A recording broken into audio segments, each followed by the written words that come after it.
Bonjour tout le monde, bienvenue à ce nouveau webinaire. J'espère que vous allez bien, que vous êtes en pleine forme. Ce matin, on va parler IA et fonctions RH et on va se poser la question de quand est-ce qu'on passe à l'action? Parce qu'on a fait une étude en début d'année, on avait constaté que les RH étaient plutôt en mode interrogation face à l'IA. Où est-ce qu'on en est au mois d'octobre? Pour m'accompagner et en discuter ce matin, j'ai trois invités, Zineb, Marc et Jérémy. Je vais laisser Zineb se présenter. Salut Zineb. Salut tout le monde et bonjour. Pas de son. Je suis... Ça, c'est génial. On n'a pas de son? On entend bien, Zineb. Ah, on entend bien, super. Oui, moi j'ai le son, je ne sais pas pour toi, Jérémy. Ouais. Dites-moi sur le chat si vous m'entendez, sinon je peux essayer de faire quelque chose.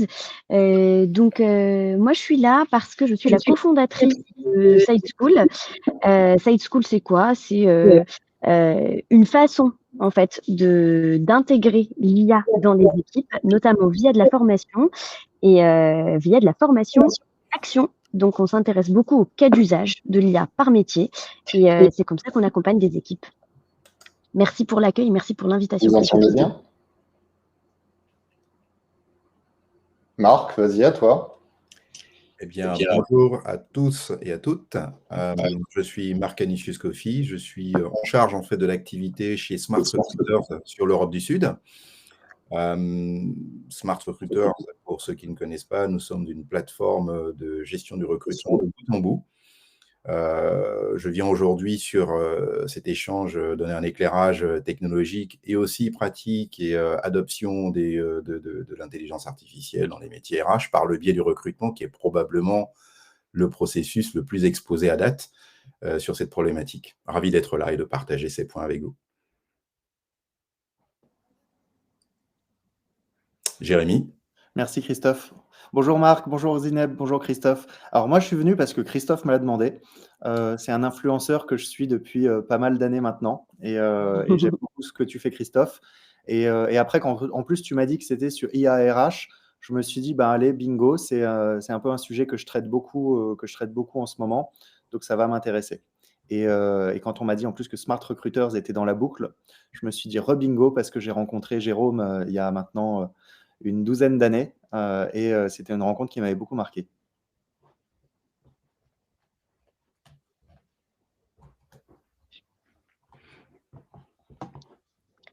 Alors Christophe, tu as peut-être un... Allez-y, on s'amuse à le doubler. Il dit des trucs et on imagine ce qu'il dit. Il a fait le chien, je crois. Est-ce qu'il y a un peu d'écho pour tout le monde ou seulement pour Isabelle? Niad, peut-être que si tu n'as pas de son, tu peux essayer de faire comme Christophe. Je crois qu'il sort de la salle et qu'il revient pour justement essayer d'avoir du son.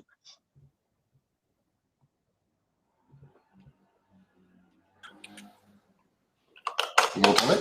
Oui. Super, top. Ouais. C'est parti. Ouais. Ah, c'est incroyable, c'est la première fois que c'est moi qui suis déconnecté. Que tu vois, c'est l'IA, ça. Il y a un truc qui doit tourner. Bon, top. Pour démarrer, merci Jérémy pour tes louanges. Merci à tous les trois d'être là ce matin. Pour démarrer, on va revenir sur quelques chiffres issus de l'étude qui avait été menée en début d'année. Alors, cette étude, on va la rejouer à partir de demain. On va lancer une nouvelle étude sur l'IA qui va courir sur octobre-novembre. Beaucoup plus complète, beaucoup plus poussée pour vraiment voir si vous avez intégré l'IA ou si vous pensez l'intégrer à court terme, moyen terme dans vos processus RH. Je vous enverrai un petit mail avec le lien, vous pourrez y participer dès demain. Premier chiffre, c'était de dire 79% des RH voient l'IA comme une opportunité pour améliorer l'efficacité au travail. Mais bon, là-dessus, je pense qu'on est tous à peu près d'accord sur le fait que l'IA permet de gagner en efficacité, en productivité. La deuxième question qui avait été posée, je vais vous la poser maintenant pour la rejouer, c'est: avez-vous déjà utilisé une IA générative? Ça peut paraître basique comme question, mais c'est pas forcément évident. Donc, exemple, ChatGPT, Copilot, etc. Oui, non, est-ce que vous pensez vous y mettre un jour? Je vous laisse répondre.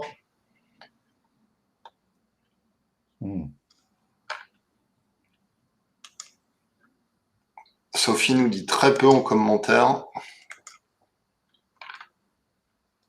On est combien là? On est 135. Vous êtes 85 à avoir voté. Je vous laisse quelques secondes.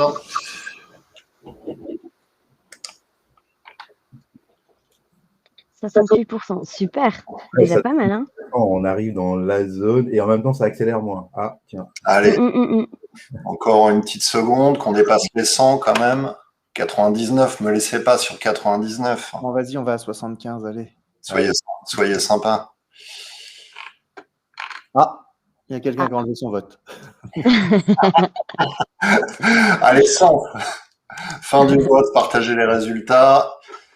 Allez, à 65% oui, 8% non et 1% y pense.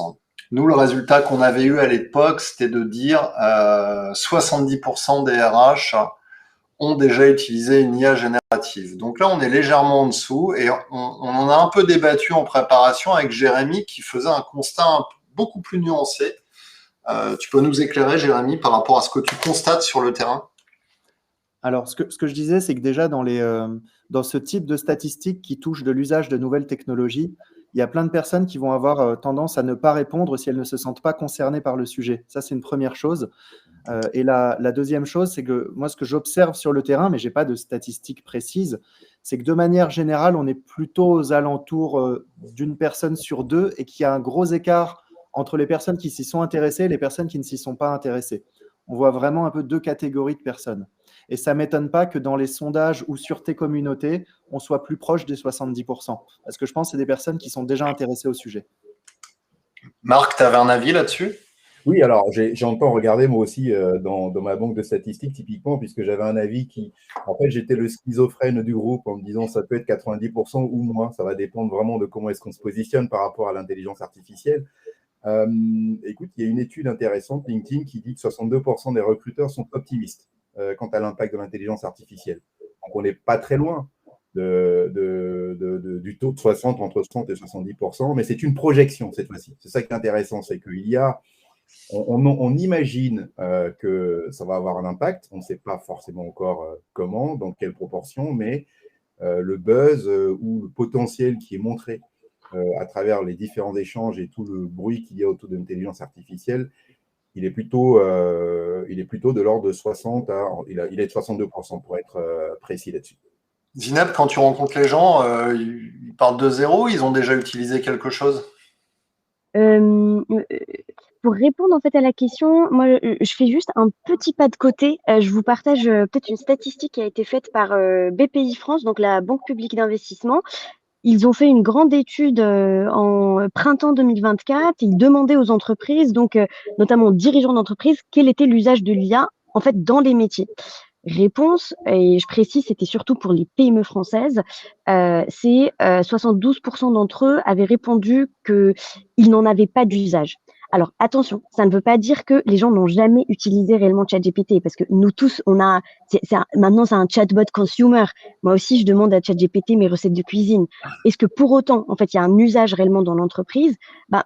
Moi, je rejoins peut-être un peu Jérémy quand il émet des doutes, quand il dit sur le terrain, moi, je vois pas en fait tant en fait de personnes l'utiliser. Et mais on va peut-être l'aborder tout à l'heure. Ce qu'on peut juste préciser aussi par rapport à cette statistique, c'est que pour les dirigeants d'entreprise qui disent ne pas l'utiliser dans leur entreprise, finalement, la première raison en fait avancée, c'est le manque de cas d'usage. En fait, on est ébahi face à cette technologie, mais qu'en fait-on réellement dans nos métiers? Question. Alors, attention quand même, quand on parle de ChatGPT, j'ai encore lu un article ce week-end, j'ai halluciné. J'y avais même pas pensé, je ne pensais même pas que c'était possible. Il y a des gens qui l'utilisent pour leur demander des conseils sur leur vie.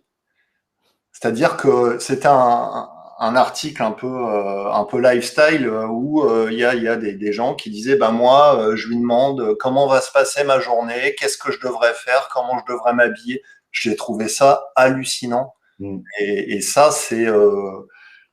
c'est quand même un truc, c'est une dérive monumentale parce que Jérémy le disait, on en parlait finalement, ChatGPT, c'est juste une algo qui s'appuie sur Wikipédia et c'est l'âge mental d'un enfant de 3 à 4 ans qui recrache de l'information et qui en fait des analyses potentiellement fantomatiques, fantasmagoriques. C'est pas toujours quelque chose de calé sur une réalité réelle, en fait, j'ai envie de dire, hein. Jérémy. Bah, oui, en fait, il y a plusieurs modes de fonctionnement, mais quand on regarde par exemple ChatGPT, ChatGPT quand il va donner des conseils, de manière générale, on se dit, ouais, c'est probable, pourquoi pas? Et ça peut donner envie d'y croire. Il y a d'autres exemples sur Gemini où on peut lui dire, par exemple, comment recoller 2 bouts de pizza ensemble, et il va te dire, mets de la glu. Parce que c'est des choses qui ont été vues sur Reddit ou je ne sais plus où.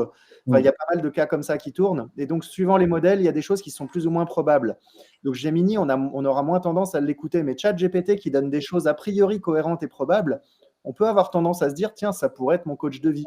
Il y a des gens qui l'utilisent pour se dire, comment est-ce que je pourrais me réconcilier avec mon ami après une dispute, machin. Et en soi, tu vois, c'est pas mal de le faire. Le risque, c'est de devenir dépendant de ça pour prendre des décisions. Oui. Et que ce soit dans le perso d'abord, mais après dans le pro. Voilà, en fait, l'exemple est génial parce que c'est une caricature, hein, mais qui est réelle. Et effectivement, s'il y a des gens qui sont capables de faire ça dans le privé, on imagine les dérives qu'on peut avoir dans le pro. Alors, il y a quand même un point qui a été soulevé dans notre étude de début d'année, c'est qu'il y a beaucoup d'entreprises qui interdisent l'utilisation des IA génératives en entreprise. Pour autant, à l'époque, il y avait déjà 49% des RH qui l'utilisaient en cachette et potentiellement ne le disaient pas. Hein, évidemment, hein, j'ai un rapport à faire, j'ai une analyse, hop, j'utilise ChatGPT, je le dis pas à mon collègue et j'arrive avec les résultats 2 heures après. Je pense que les RH sont quand même un peu sains d'esprit parce qu'il y a quand même 65% qui ne font pas confiance aux data issues, notamment de ChatGPT ou aux réponses qu'il peut apporter. Hein. Ça fait un moment qu'on dit qu'il faut développer son esprit critique, que c'est une compétence du futur. Hein. C'est pas d'aujourd'hui. Déjà avant l'IA, c'est une compétence qui était largement mise en avant et que les RH ont évidemment dans leur panel de compétences. Autre chiffre intéressant, évidemment 81% des RH considèrent la montée en compétences des salariés sur l'IA comme un défi. Ça, c'est un vrai défi parce que si on laisse les salariés dans leur coin, ils vont utiliser en cachette des IA, ils vont potentiellement intégrer des données de l'entreprise dans du chat GPT ou autre, et là on peut avoir des risques. On l'a vu, hein, certaines entreprises ont retrouvé l'intégralité de leur code sur des IA génératives parce que les développeurs s'étaient amusés à intégrer des datas d'entreprise. Je pense que tu as peut-être d'autres exemples, Jérémy, mais des exemples comme ça, on en a vu passer quelques-uns. J'ai un exemple sur GitHub, qui est quand même la plateforme dans le monde où les développeurs partagent leur code. Et aujourd'hui, on a plus des 3/4 du code sur GitHub qui est du code généré par IA. Ouais. Et c'est-à-dire que les développeurs, de manière générale, quand ils vont aller chercher des bouts de code, ils vont beaucoup les chercher sur GitHub. Et ça veut dire en fait que même sans avoir à faire du code par IA générative, beaucoup de développeurs importent du code qui a été généré par des IA génératives, sans en avoir forcément conscience. Alors, tu voulais... J'aime l'exemple. J'aime l'exemple parce que moi, j'ai lu quelque chose qui... j'ai une personne qui était en conférence qui disait que l'intelligence artificielle, c'est la revanche des experts. C'est finalement un outil qui va permettre de générer du code. On va prendre l'exemple de Jérémy, mais ensuite, il doit être utilisé par des personnes qui savent décrypter ce code pour pouvoir en faire quelque chose qui fait du sens. Donc, une intelligence artificielle sur GitHub qui va générer du code, ça peut être du code qui est bien écrit ou mal écrit, mais il a surtout été généré très rapidement, de l'ordre de quelques microsecondes, ce qui aurait pris énormément de temps si on le faisait nous-mêmes en tant qu'être humain. L'idée, c'est quoi? C'est que derrière, une fois qu'on a ce résultat, on peut, en tant qu'expert, voir sa pertinence et l'utiliser dans son propre contexte. Et moi, l'enjeu, il est là, en fait. Quand on pose la question de l'IA, on peut être dans du débat, dans quelque chose de plus ou moins, j'allais dire, constructif, si on parle d'une IA particulière ou si on parle du phénomène intelligence artificielle en lui-même. Et c'est ça qu'il faut apprendre, en fait. Il faut voir l'intelligence artificielle comme une opportunité avec différentes applications, ChatGPT n'en étant qu'une, et voir ce phénomène-là et voir ce qu'on peut en faire concrètement, y compris dans le domaine du RH. Et après, à partir de là, se l'approprier pour ensuite descendre sur les applications à base d'intelligence artificielle. Ah, je suis pas tout à fait dans ce sens-là, moi. Tu vois, je pense qu'il faut d'abord tester des choses qui fonctionnent moins, pour avoir des idées justement de quelles pourraient être les modalités d'application. En fait, il faut découvrir un maximum de choses plutôt en test and learn. D'accord, Christophe, mais du coup, tu en arrives à des gens qui demandent à une intelligence artificielle de leur donner des conseils sur leur vie parce que c'est générer quelque chose de pertinent sur un autre sujet à une époque et on lui fait a priori confiance sur sa capacité à me donner un conseil pour ma propre vie. Donc, il y a cette projection qui peut ressortir du fait qu'une IA, ça sort quelque chose de très pertinent dans un cas bien précis, donc on peut lui faire confiance et on l'extrapole et on l'envoie dans un domaine qui n'est potentiellement pas adapté ensuite. Non, mais je pensais à des choses plus pratico-pratiques, tu vois. Généralement, quand on parle IA, la plupart des exemples qu'on donne, c'est le recrutement. Or, aujourd'hui, dans la fonction RH, c'est pas le recrutement qui utilise le plus l'IA, c'est la fonction formation et qu'il utilise déjà depuis quelques années, même avant ChatGPT. Et aujourd'hui, les directeurs learning sont très dans cette démarche test and learn des nouveaux outils IA qui peuvent leur permettre de gagner du temps dans la création de leur contenu, de gagner du temps dans l'ingénierie pédagogique de façon générale.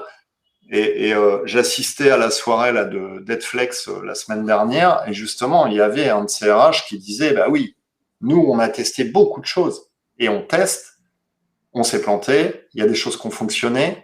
Alors sur des tout petits échantillons, évidemment, de façon très maîtrisée, en groupe de travail, tout ça, ça s'organise. Mais je pense qu'il y a aussi, on doit passer par là parce que contrairement à toutes les problématiques de digitalisation classique, des outils IA, des nouveautés IA, franchement, on est lundi matin, je suis sûr que mardi matin, on aura une nouveauté qui va sortir. Ouais, et dans ce sens-là, tu voulais dire quelque chose, Zineb ? Je voulais peut-être simplement dire, moi je suis à fond en fait sur les logiques en effet de test and learn et d'expérimentation. Par contre, je trouve qu'il y a un point qui est assez intéressant dans le fait de comprendre en fait ce qu'il y a derrière, ce que tu disais Marc. Déjà, aujourd'hui, là on parle d'IA, mais en fait, l'IA regroupe on va dire plusieurs disciplines ou plusieurs en tout cas façons de faire de l'IA. L'IA générative n'en est qu'une partie. J'en profite pour répondre peut-être à une question du coup d'Ader qui dit quels sont les outils propres IA destinés à la RH et en existe-t-il? En fait, bien avant ChatGPT, il y avait déjà de l'IA dans les RH. Il y avait des applications en fait natives qui utilisaient simplement en fait d'autres façons de faire. On peut donner, je sais pas, l'exemple par exemple de NeoBrain qui analyse toutes les compétences en fait qu'il y a dans une entreprise à travers des données déjà existantes et qui va en fait formuler des conseils pour mieux gérer l'évolution de ses salariés. Ouais, et du coup, toutes les solutions de workforce planning, de projection, effectivement. Exactement, Christophe. Déjà des moteurs d'IA. Ouais, moi, ça me... Pardon.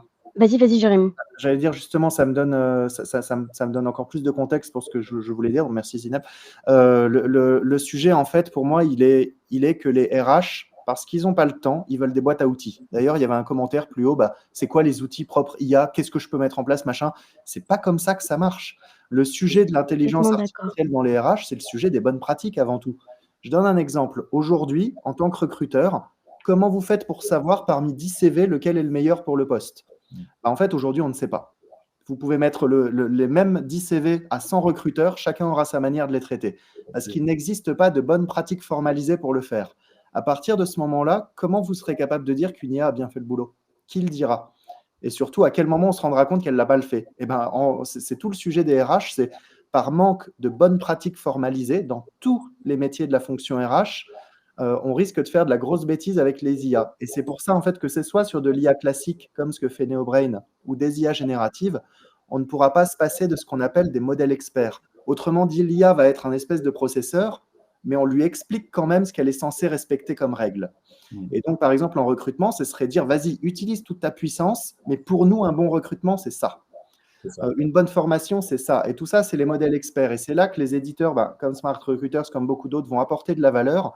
C'est qu'ils ont cette logique de mettre des modèles experts sur les modèles d'intelligence artificielle. Parce que le risque, sinon, on prenait l'exemple de la mobilité, du workforce planning, c'est de se dire, tiens, comment est-ce que je vais prédire comment les gens vont bouger dans leur parcours de carrière sur les 10 prochaines années? Je vais regarder comment ils l'ont fait dans les 10 dernières. Et ça impliquerait que les 10 dernières années ont été exemplaires, de 1, et de 2, que les métiers des 10 dernières années ressemblent aux métiers des 10 prochaines. Et d'un coup, on voit le problème. Absolument. Christophe, je répondrai à ta demi-provocation qui est de dire que dans le domaine du recrutement, l'IA n'est pas présente. En fait, j'ai fait un petit travail de catégorisation. Il y a 8 domaines aujourd'hui où l'IA est là, en fait, déjà, de façon plus ou moins… J'ai pas dit que l'IA n'était pas présent. J'ai dit qu'il y avait d'autres domaines RH où l'IA était encore plus présent. Oui, non, clairement. Alors, si je peux les citer, le sourcing, c'est un premier point. C'est un des domaines dans lesquels l'intelligence artificielle joue un rôle très important. Le deuxième élément, c'est la rédaction des contenus et on peut rentrer du chat GPT. Générer une offre d'emploi aujourd'hui ou une lettre de réponse, on peut très bien déjà aujourd'hui, de façon ponctuelle, mobiliser de l'intelligence artificielle pour créer du contenu. Quand on fait de l'analyse de dossier ou du matching, je vais utiliser ce terme puisque tout le monde, c'est devenu quelque chose d'assez commun. Le matching, c'est un outil qui va vous permettre d'analyser la proximité d'une candidature, d'un contenu d'un CV par rapport à une offre d'emploi. Ça ramène d'ailleurs à ce que disait Jérémy. Je crée le contexte finalement. L'offre d'emploi, les attendus, les conditions qui correspondent à ce que moi j'attends sont la base de travail d'une intelligence artificielle pour dire ok, tel ou tel CV est plus ou moins proche. Et d'ailleurs, il ne dit pas au passage que c'est le meilleur candidat. Il dit juste qu'en fonction du contenu qui lui est mis à disposition, voilà celui qui semble le plus proche. Ça ne veut pas dire que le candidat est mauvais. Ça dépend déjà de ce qu'il a mis dans son CV, de comment est-ce que c'est analysé et ensuite de la pertinence par rapport à l'analyse de l'intelligence artificielle elle-même. Voilà, les tests cognitifs, pour aller dans ton sens, Christophe, les tests cognitifs, typiquement, on est dans le domaine du learning. Là, on va tester, on va faire de l'évaluation de connaissances. Les tests sont vachement utilisés, en fait, dans le domaine du recrutement. Donc, il y a toute une série comme ça d'applications unitaires où l'intelligence artificielle est déjà présente. Alors, 80%, je vous ai mis des RH, je pense que l'IA aura un impact sur l'organisation des services RH et entraînera de la création de nouveaux métiers. Je vais vous poser une petite question. Pensez-vous que l'IA peut transformer les métiers RH dans votre entreprise? Oui, de manière significative, oui, partiellement, ou non, peu ou pas d'impact. On ne se projette pas à 10 ans, là. On se projette à court moyen terme. Moi, je serais hyper intéressé que les personnes qui disent non, pas d'impact, expliquent un peu pourquoi dans le chat. Je suis d'accord. Parce que ça se défend, mais c'est super intéressant de comprendre pourquoi.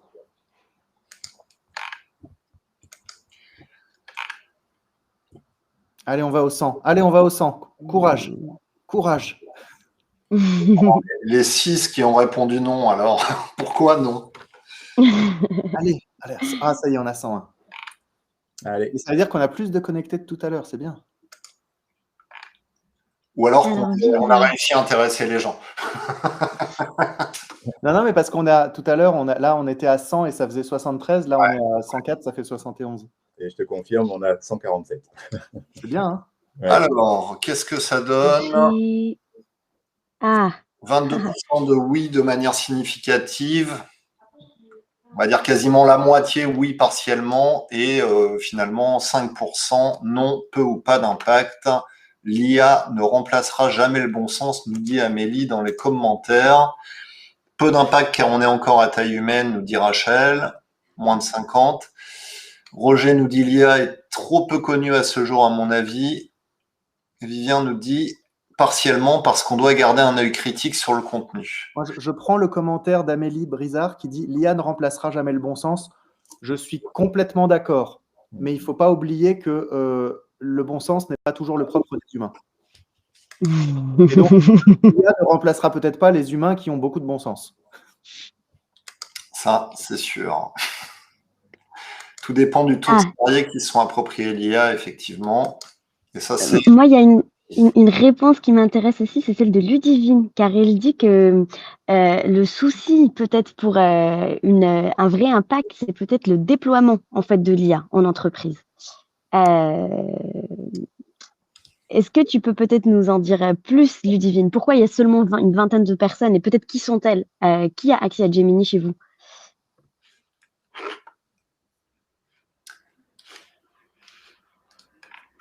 Non, pas d'impact. Bon, de toute façon, on va pas se mentir, hein. Aujourd'hui, on n'est pas là pour vous apprendre la vie sur l'IA en entreprise et je pense que personne n'est capable de le faire. On est là pour discuter et aussi avoir vos retours terrain.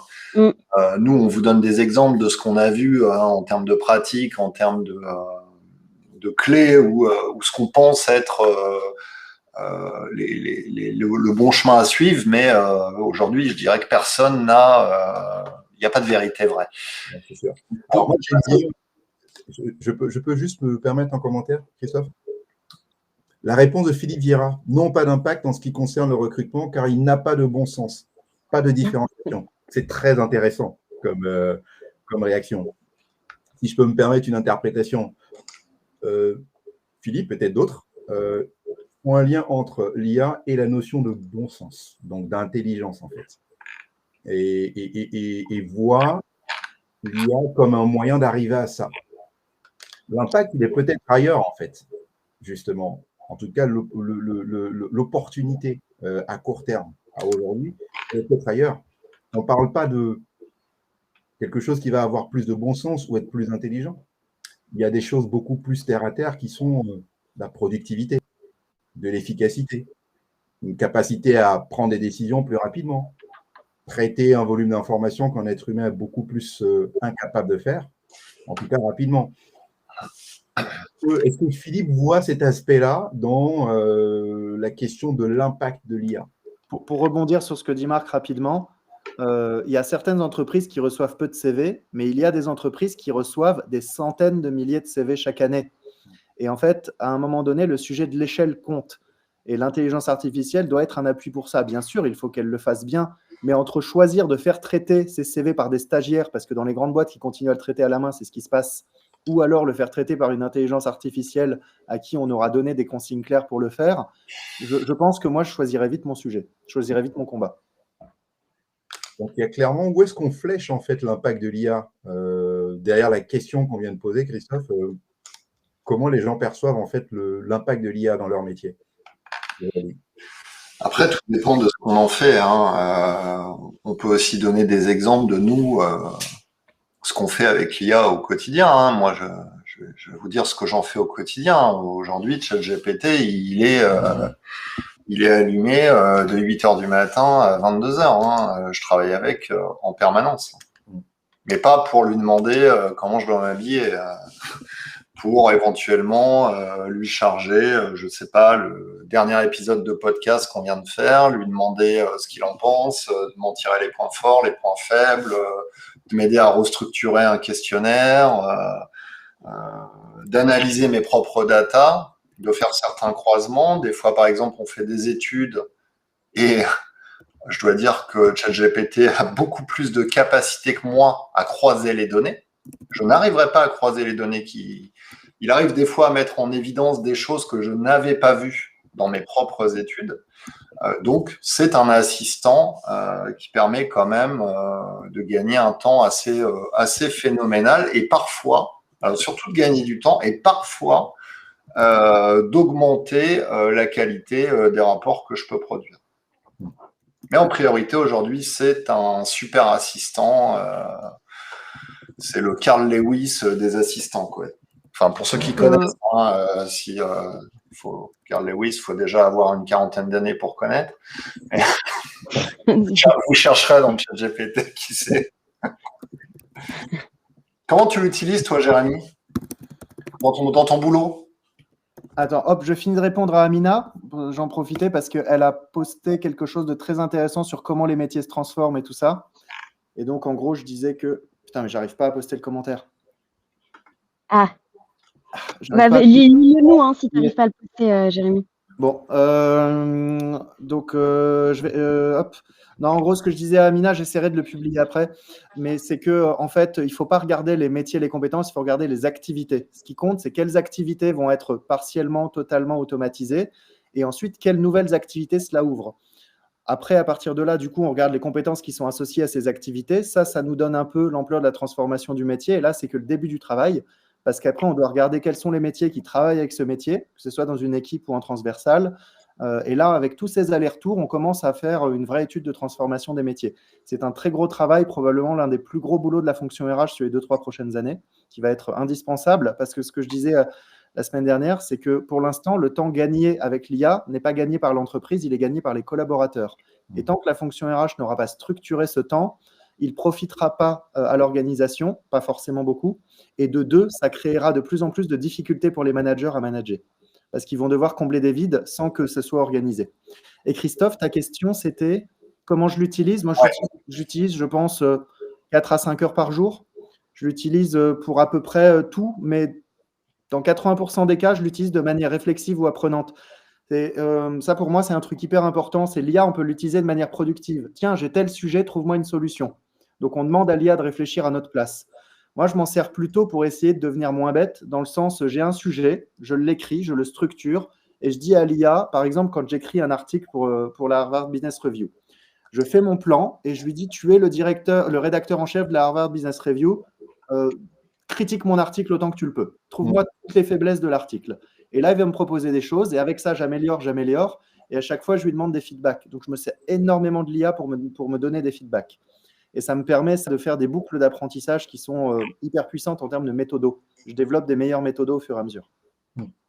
Ouais, j'ai à peu près le même type d'usage sur la rédaction d'articles ou la préparation de conférences où de la même façon que toi, je vais structurer mon plan, lui apporter le contenu que je pense évoquer. Et effectivement, il va pouvoir me dire, bah tiens, t'aurais pu développer plus cet axe, t'aurais pu ajouter tel angle, telle piste, etc. Donc, en ça, c'est quand même hyper intéressant. Question sur les process que vous utilisez déjà en entreprise. Je vous soumets notre petit sondage. Quel cas de l'utilisation d'IA avez-vous mis en place dans votre entreprise? Alors, vous pouvez cocher plusieurs réponses, chatbot, personnalisation de l'intégration de nouveaux employés, attribution automatique de formation à partir des compétences visées, génération de parcours de carrière, classement des CV et profils candidats, ou aucun. Et s'il y en a d'autres, n'hésitez pas à nous les mettre dans le chat.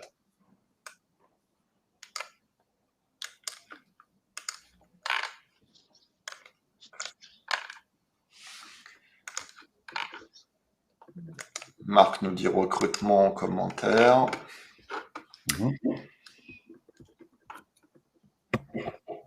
Ça vote moins là.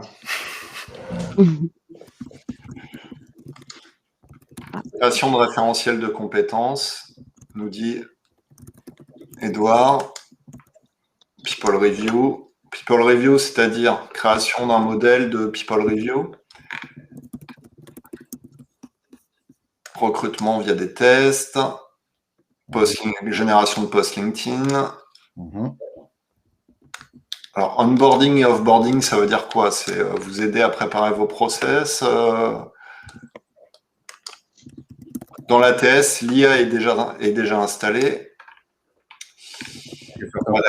Rédaction d'annonces, écriture de grille d'entretien, industrialisation des matrices de compétences, offre d'emploi, donc rédaction, projet en cours, de contrôle d'éléments variables de paye. Ouais, j'ai vu que sur la paye, il y avait pas mal de choses qui commençaient à être déployées. D'ailleurs, sur les métiers de la paye et de la comptabilité, l'IA va quand même probablement révolutionner ces secteurs. Oui, c'est du calcul, des mathématiques et des règles, donc c'est un domaine qui a un gros potentiel. Ouais. Ingénieur et pédagogique, référentiel de compétences, modèle de fiche de poste, rapport d'étonnement. Ok, communication réseaux sociaux, intranet, mise en place de process référentiel. Quand vous dites référentiel de compétences, c'est-à-dire vous demandez à l'IA de vous créer un référentiel? Benchmark, Optimisation de planning. Là, il y en a un paquet quand même en commentaire. J'ai du mal à suivre. Ta question sur référentiel de compétences, Christophe, l'un des enjeux d'un référentiel de compétences, c'est une fois qu'on l'a fait, il est obsolète dans la minute qui suit. Une intelligence artificielle peut servir à alimenter, mettre à jour, faire évoluer, exploiter de la donnée externe pour à chaque fois refléter ce qui se passe à l'extérieur et au sein de l'entreprise en fonction des données qui bougent. Donc ça, c'est typiquement un périmètre dans lequel une intelligence artificielle peut aider. Ok, à retravailler derrière, nous dit Edouard, le référentiel. Alors, qu'est-ce que ça donne en termes de vote? Partager les résultats, chatbot à 13%, classement des CV et profil candidat à 11%, en fait à 40% aucun quand même. Et du coup, si on revient au premier chiffre qu'on a eu sur l'utilisation de l'IA, donc on était, je crois, un tout petit peu plus de 70. Et regardez bien, si on regarde du coup les cas d'usage en entreprise, finalement, on tombe à 39% de réelle utilisation en entreprise. Ouais. Bon, ça vient en écho avec une statistique que j'ai qui dit que 42% des recruteurs perçoivent l'IA comme un moyen de supprimer les tâches à faible valeur ajoutée. Donc, à la fois, on se projette énormément sur le potentiel, autour de 60%. En même temps, une fois qu'on rentre dans les cas d'usage, il y a encore du travail, il y a encore du besoin de se projeter et de voir quel est le potentiel. Ce qui rejoint le point de Jérémy qui est de dire c'est quoi l'opportunité en fait pour chaque métier, pour chaque entreprise. Quel est mon enjeu et où est-ce que l'IA peut m'aider? Exact. Mais après, je suis assez optimiste parce que finalement, quand on voit vos réponses sur le chat, j'ai l'impression que ce sont de vrais cas d'usage. Évidemment, mais ce qui est assez marrant, c'est de voir la création de fiches de poste, la création d'offres d'emploi. En fait, c'est tout ce qu'on retrouve sur Internet, tous les mecs et les nanas qui t'ont créé comment ça s'appelle, des prompts payants ou gratuits pour expliquer aux gens comment faire un truc. Et finalement, c'est les cas d'usage les plus, entre guillemets, simples et ceux qui ont été marketés depuis le début de l'année, en fait. Hein. C'est ce que j'ai vu le plus passer.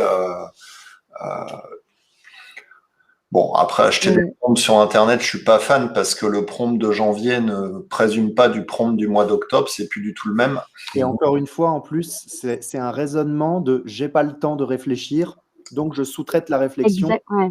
Si la fonction RH fait ça, dans 10 ans, on n'a plus besoin de RH. Alors que c'est terrible. La fonction RH peut être la fonction la plus importante de l'entreprise, mais il va falloir trouver le moyen de libérer du temps et d'augmenter la valeur stratégique. C'est la RH de demain, c'est censé être quand même la fonction qui s'assure que l'entreprise dispose des bonnes compétences, au bon coût, au bon moment, au bon endroit dans l'entreprise, aujourd'hui et demain. Et ça veut dire en fait que quand elle cherche une compétence, elle doit être capable de se dire, tiens, je vais aller la chercher par le recrutement, par la formation, par le freelancing, par la mobilité interne. Tous les métiers de la fonction RH, c'est juste des canaux de sourcing de la compétence. Et l'IA va permettre en fait de créer des ponts entre tous les métiers RH. Et pour en arriver là, putain, il y a un boulot de définition des bonnes pratiques. Il faut parler le même langage. On prend l'histoire du référentiel. Le recrutement, la mobilité, la formation n'utilisent pas les mêmes référentiels.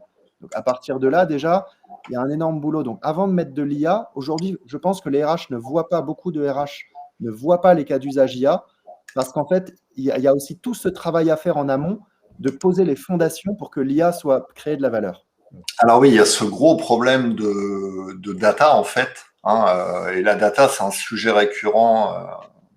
On a un super épisode qui va sortir dans T'as raté le coche, qui s'appelle IA et RH, les 2 défis de la fonction RH. Et effectivement, mettre une couche IA quand on a des datas dégueulasses, ça n'a aucun sens. Et comme l'a dit Jérémy, on a certaines datas dans le recrutement, on en a d'autres en paye, on en a d'autres en développement des talents, on va en avoir d'autres potentiellement en formation, il faut déjà travailler là-dessus. Un des nouveaux métiers de la fonction RH, mais qui n'est pas nouveau à mon sens, il y a déjà plusieurs années qu'on dit qu'il faudra des contrôleurs de gestion sociale RH, par exemple. Et ben demain, ce métier, par exemple, de contrôleur de gestion RH, qui est très, très, très peu répandu dans la fonction RH et qui aurait permis déjà de cleaner les datas, aujourd'hui se transformerait sur un espèce de métier de IA et data analyst RH. Christophe, d'ailleurs, je vois un commentaire d'Isabelle qui dit juste pour rappeler que la RH ne fait pas que de la gestion des compétences. Moi, j'aimerais que la RH fasse de la gestion des compétences. Parce que si la RH ne fait pas de gestion des compétences, je pense que demain, elle ne fera plus rien. Alors Dominique nous dit le problème disposer d'un SIRH performant. Alors je dirais oui et non parce que avoir des datas qui soient clean, ça dépend pas de la performance du SIRH. Là, on parle d'une question de structuration de la data et de s'assurer que la data est juste dans l'entreprise. C'est-à-dire que si Marc est dans mon entreprise et que j'ai besoin de savoir à quelle date il est rentré, quel type de contrat, quel a été son parcours de mobilité dans l'entreprise, les différents échelons qu'il a eu en 2005, 2020, il faut que je sois sûr de ma data. Alors, je fais un petit exercice. Mettons-nous dans le contexte du recrutement, pour aller dans le sens de ce que disait Jérémy. C'est quoi les enjeux aujourd'hui du point de vue du recrutement? Il y en a 4. Nous, c'est ce qu'on voit chez Smart Recruiters. Le premier, il y a des enjeux de productivité et d'efficience, clairement. Il faut traiter une masse de plus en plus importante d'informations, s'assurer qu'on ne loupe pas les CV, qu'on ne loupe pas les candidats, sur du volume très élevé, et le plus rapidement possible. Il y a un rôle, il y a une opportunité au niveau de l'IA. Le deuxième élément, c'est de décisionner le métier.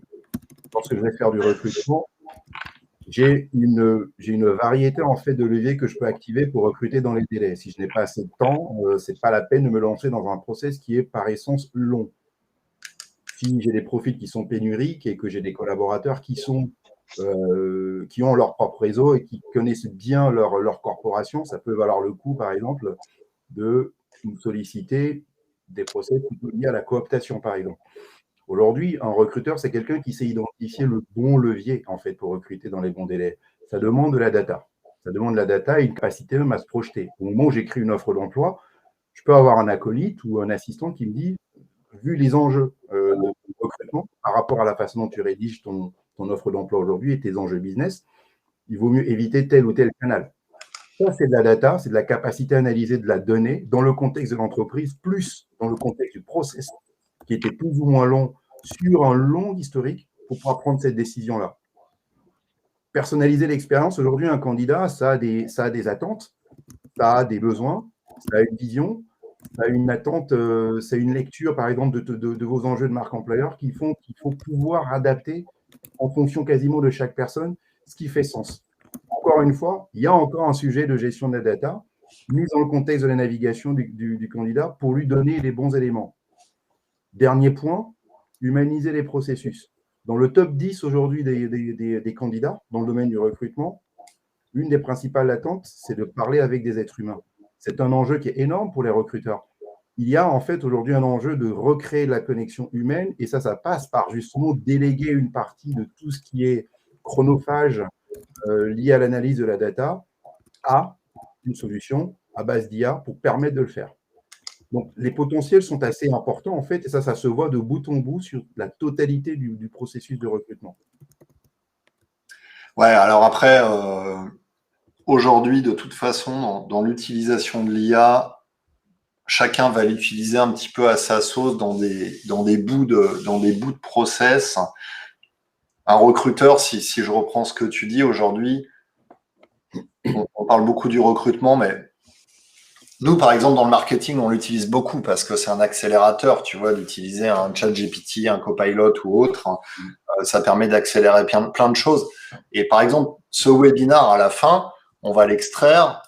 C'est une IA qui va extraire tout ce qu'on a dit, qui va en faire un résumé.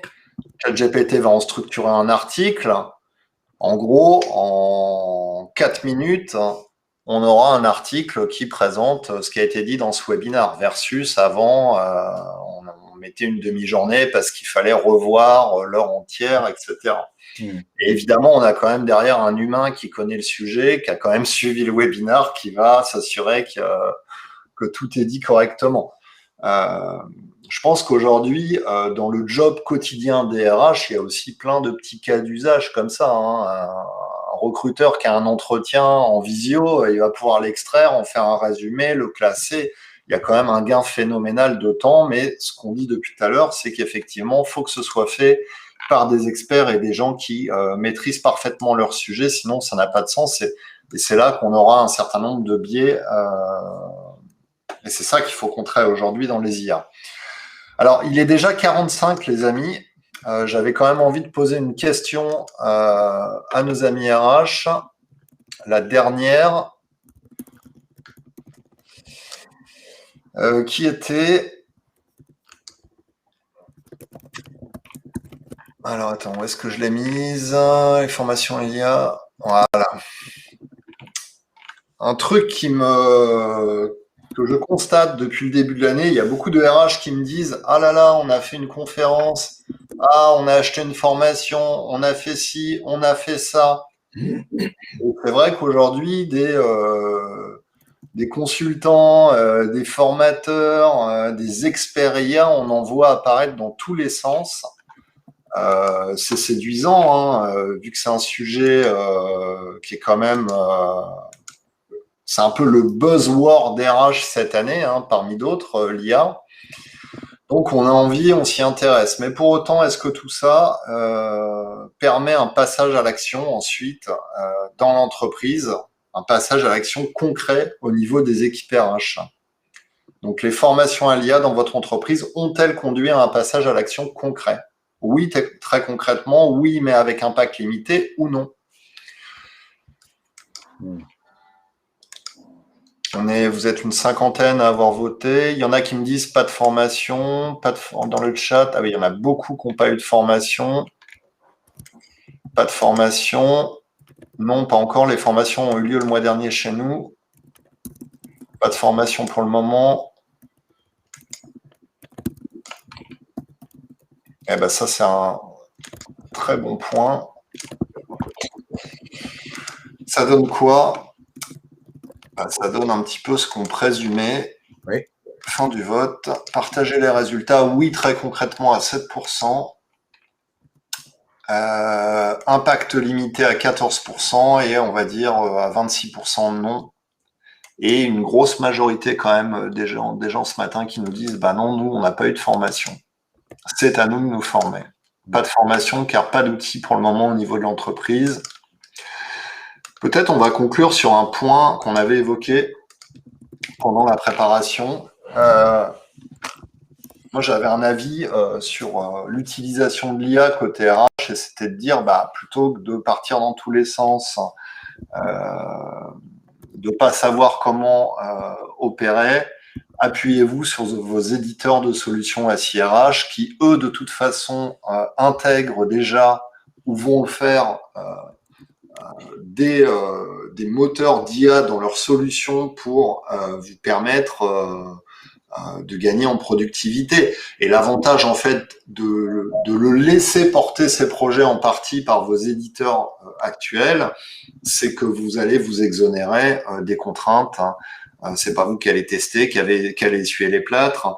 Vous allez vous exonérer des contraintes de RGPD, de confidentialité des données.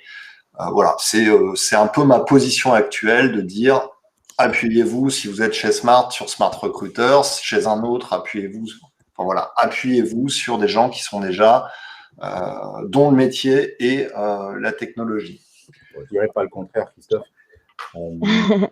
J'ai envie de dire, c'est quand même, il y a une chose toute simple que j'encourage tout le monde à faire, parce que pas de formation, encore faut-il savoir quelle formation faire.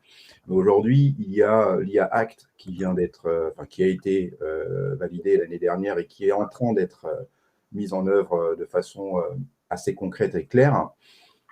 Commencez déjà par vous renseigner et vous former sur le sujet. Les RH, ce sont des professionnels du réglementaire, c'est des gens qui savent utiliser le réglementaire pour agir et sécuriser l'action de l'entreprise. Intéressez-vous déjà au cadre réglementaire lié à l'IA, parce qu'il va à la fois définir les potentialités, la CNIL encourage les usages réglementaires et acceptables de l'intelligence artificielle et prévient sur les usages qui, eux, sont prohibés. Et tout ça, c'est clair aujourd'hui. Donc, il y a à se former déjà pour comprendre l'opportunité et le risque IA. Et ensuite, effectivement, nous, éditeurs, qui sommes là pour créer de la valeur, c'est notre rôle d'aller identifier les cas d'usage et les mettre à disposition de nos clients pour que ça fasse sens. Donc, effectivement, on a beaucoup à faire. D'ailleurs, dans les 48 heures qui viennent, nous avons une annonce chez Smart Recruiter sur le sujet. Donc, j'invite les gens qui sont intéressés par le sujet à rester en veille et à écouter. Mais clairement, revenons quand même au cœur du sujet, se former sur l'opportunité, l'enjeu réglementaire lié à l'IA, c'est quelque chose d'accessible à tous et pas cher du tout, gratuit, limite. Jérémy, en conclusion?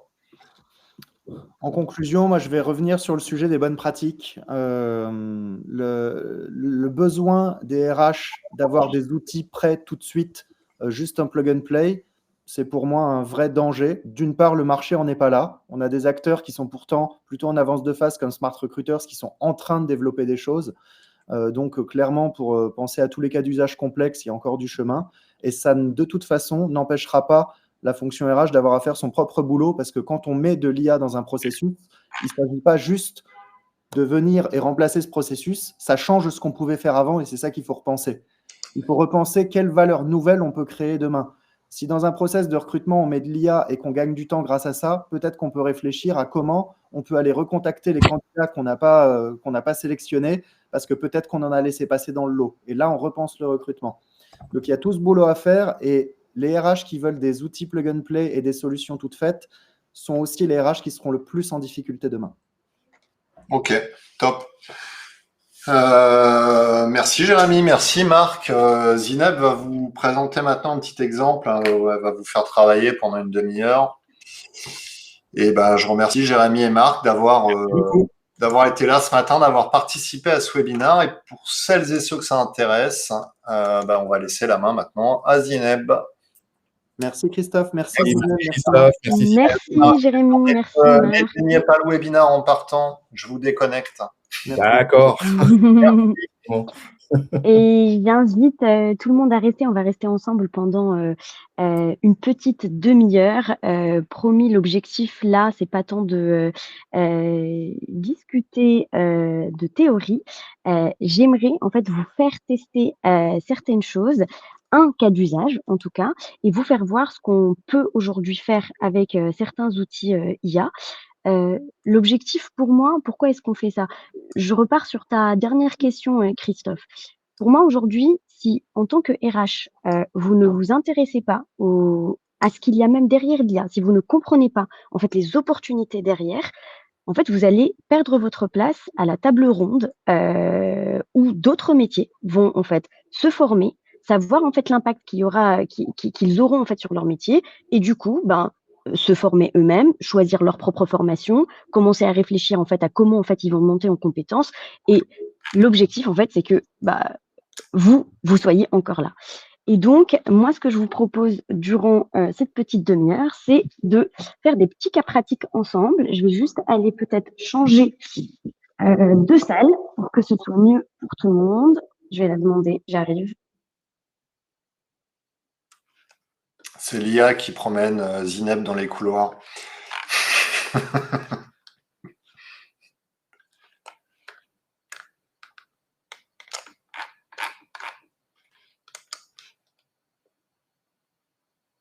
Allez, ça part. Merci. Incroyable, téléportation. Je me mute, je te laisse manœuvrer, Zineb. Ça marche. Donc, je veux partager mon écran. Je connais pas ton petit outil. Je me mets sur partage de bureau. Ouais, exactement. Super. Ouvrir dans un navigateur. Allez, part sur ça d'abord. Donc, vous allez voir, ça va être hyper pratique. Je vais vous demander de faire des choses et on y va pour la partie la plus pratique du webinaire. Ça, c'est des chiffres que je vous ai présentés en début de webinaire. On va pas s'y attarder. Que va-t-on faire en fait dans les minutes qui viennent? On va explorer un cas d'usage. J'en ai choisi un pour vous, mais c'est simplement pour vous montrer comment est-ce qu'on peut pousser l'utilisation en fait de certaines IA. Et pour ce faire, on va aborder certaines techniques de prompt qui sont pour nous les techniques de prompt basiques. Donc toute l'histoire ici, c'est justement, comme on l'a dit tout à l'heure, moi j'ai pas envie que vous copiez, que vous allez copier des prompts faits par d'autres. Quand on a demandé à Sam Altman, donc celui qui dirige OpenAI, donc c'est eux qui ont créé ChatGPT, DALL-E, Sora, quand on l'interroge sur les compétences du futur, il dit en fait il y en aura une qui sera la plus importante, c'est notre capacité à critiquer et à avoir une intention dans notre métier. Et du coup, ça veut dire quoi? Ça veut dire justement qu'il est très, très, très difficile d'aller se dire qu'on va créer beaucoup de valeur en copiant les prompts d'autres. Tout l'objectif, c'est que vous puissiez en créer les vôtres et qu'ils soient bons. Et donc, c'est ce qu'on va essayer un peu de faire aujourd'hui autour de certaines méthodes. je vais vous demander de quitter cet onglet et pas le webinaire et simplement d'aller sur un autre onglet et vous connecter à ChatGPT si vous avez un compte, même un compte gratuit. Pour un compte gratuit, on va utiliser vous utiliserez le modèle GPT 4o. Et pour ceux qui ont des comptes payants, vous pouvez aller sur le 01 ou le mini. Donc, je vous laisse vous connecter, choisir le modèle que vous allez utiliser dans le chat et on commence. Je vous attends peut-être simplement une petite minute. Et n'hésitez pas, vous me dites s'il y a des questions, n'hésitez pas à me les partager sur le chat. Et si c'est tout bon pour vous, eh ben je continue. Alors, pour l'exemple que je vais vous demander de faire, on va utiliser une méthode de prompting qu'on appelle chez SideSchool RACE et non pas RACE. RACE, pourquoi ? Pour rôle, action, contexte et exemple. Lorsqu'on parle à une IA générative, on va essayer un maximum possible en fait de la cadrer pour justement éviter des hallucinations, un mauvais rendu. Et plus on va la pousser et la cadrer, en fait, plus le rendu que l'on obtiendra collera à nos attentes de début. Donc on y va. Ce sera à vous. Je vais vous laisser quelques minutes et je vais vous demander de générer un guide d'onboarding pour de futurs employés de votre boîte en utilisant cette structure RACE pour votre prompt. Ça veut dire quoi? Donc, vous allez lui donner un rôle, vous allez lui donner une action à faire, vous allez lui donner un contexte et des exemples dans le même prompt. Je fais juste simplement une petite précision sur le côté exemple. Si vous en avez beaucoup à donner, vous pouvez les utiliser. Si vous n'en avez pas beaucoup, c'est peut-être pas la peine de donner des exemples, tout simplement parce qu'il va beaucoup se baser sur vos exemples pour générer le guide d'onboarding, alors que le plus important, c'est que il travaille plutôt sur le rôle, l'action et le contexte. Voilà, vous avez 4 minutes pour donc générer un guide d'onboarding en utilisant cette méthode et ensuite je vais vous demander de partager les résultats de votre chat. Je vais vous montrer comment faire et je vais vous montrer aussi moi ce que j'ai réussi à faire de mon côté comme guide d'onboarding.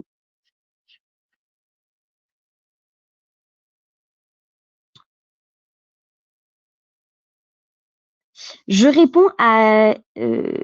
alors, Céline, je n'ai pas vu comment saisir 4O. Alors, je vous repartage mon… Hop. Je vais vous partager tout simplement mon chat GPT. Hop. Alors, c'est ici. Lorsque vous êtes ici, vous pouvez choisir le modèle que vous voulez utiliser. Donc, si vous êtes en gratuit, il y aura ce modèle-là que je vous propose d'utiliser, le GPT 4o. Ensuite, Stéphane, je ne comprends pas ce qu'est le rôle. Merci Stéphane, c'est une bonne question. Alors, le rôle ici, par exemple, pour moi, vous allez voir, en fait, je lui ai demandé d'être un expert RH qui a déjà créé beaucoup de guides d'onboarding. L'action, c'est de générer, en fait, mon guide d'onboarding. Le contexte, c'est ma boîte qui s'appelle SideSchool. Je lui donne des explications sur ce qu'est SideSchool, ce que je cherche à faire dans cette boîte, les valeurs, en fait, de SideSchool pour qu'il puisse créer le meilleur guide d'onboarding pour SideSchool.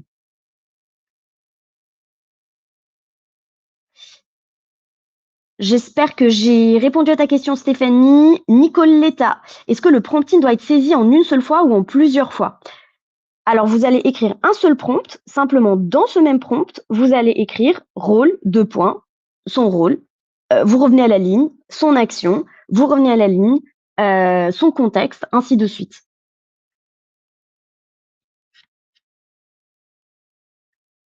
Super, merci de me poser des questions, hein. Je sais que parfois, il peut m'arriver d'aller très vite dans mes explications.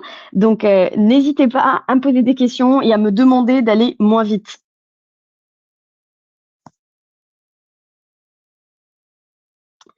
Alors, est-ce que vous réussissez à faire certaines choses? Je reviens à mon prompt. J'espère que là, arrêter le partage. Je reviens à mon écran dans un navigateur. Hop. Voilà. Vous avez les différents éléments du prompt à utiliser.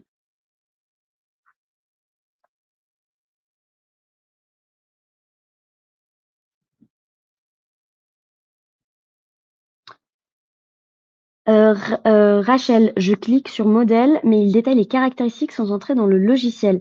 Ah, vous n'êtes peut-être pas, Rachel, encore connecté à ChatGPT. Faut créer le compte. Faut que vous créiez votre compte. Faut que vous arriviez quand même sur l'interface de chat, et c'est tout en haut à votre gauche que vous allez pouvoir choisir le modèle. Alexandra qui demande un rappel pour l'exemple. Alors moi, mon exemple, c'est de dire, donc GR, ton rôle, c'est tu es une directrice RH qui a organisé l'onboarding de milliers, par exemple, de salariés.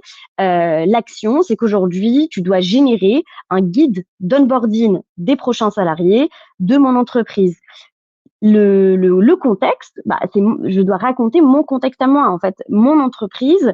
Je vous propose d'utiliser les vôtres, hein, chacun son contexte. Moi, mon entreprise, c'est Side School, et donc voici mon contexte. On va peut-être voir quelques exemples. Je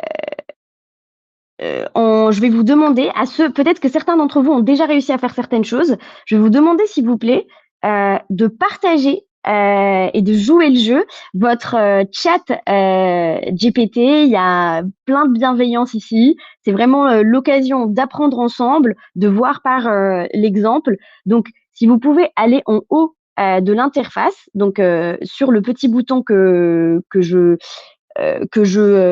sélectionne en rouge, et de générer un lien. Donc, revenez peut-être vers le webinaire, ceux qui sont partis.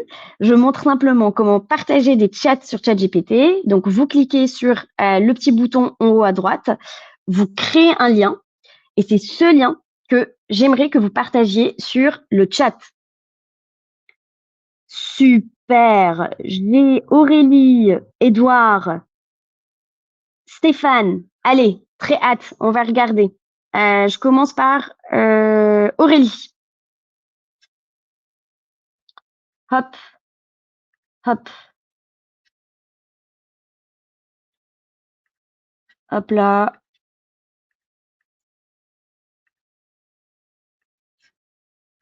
Ah, tout simplement, je vais faire ça en fait. Je vais vous partager toute ma fenêtre, comme ça je n'ai plus à faire tout ça. Allez, toute là, je vais enlever ça, et c'est le chat d'Aurélie. Alors, Aurélie, elle lui demande, en tant qu'assistante RH, peux-tu préparer un guide d'onboarding au sein d'une entreprise de 400 salariés dans le domaine de la scierie du bois, qui a plusieurs filiales en France? Nous avons des valeurs familiales, les collaborateurs sont fidèles. C'est super pour les valeurs, et super en fait de préciser un élément de contexte sur comment sont vos collaborateurs. Nous avons des ouvriers sur ligne de production de palettes, des chefs de production et des managers opérationnels à intégrer. Je pense que tu aurais pu donner encore plus de contexte, mais c'est déjà pas mal. Donc là, il nous génère un guide d'onboarding pour ton entreprise. Je pense que tu n'as pas voulu donner le nom, mais c'est OK. Donc, vous pouvez aussi donner le nom de vos entreprises, hein. Bienvenue dans l'entreprise, le premier jour, le processus administratif, formation et sécurité, intégration à la culture d'entreprise. Évidemment, ce qu'il propose n'est pas exactement ce que vous proposez aujourd'hui dans votre entreprise, Aurélie. Et pourquoi est-ce que je donne ce cas d'usage? C'est parce que j'ai envie, de vous montrer que plus vous allez donner du contexte, plus ça va générer des choses en phase avec ce que vous faites vous déjà. Et surtout, ça va vous donner des idées. Moi, par exemple, j'ai utilisé ce cas d'usage parce qu'on n'avait pas en fait de guide d'onboarding pour Side School, et ça m'a permis d'en créer un. Je regarde. Allez, Céline.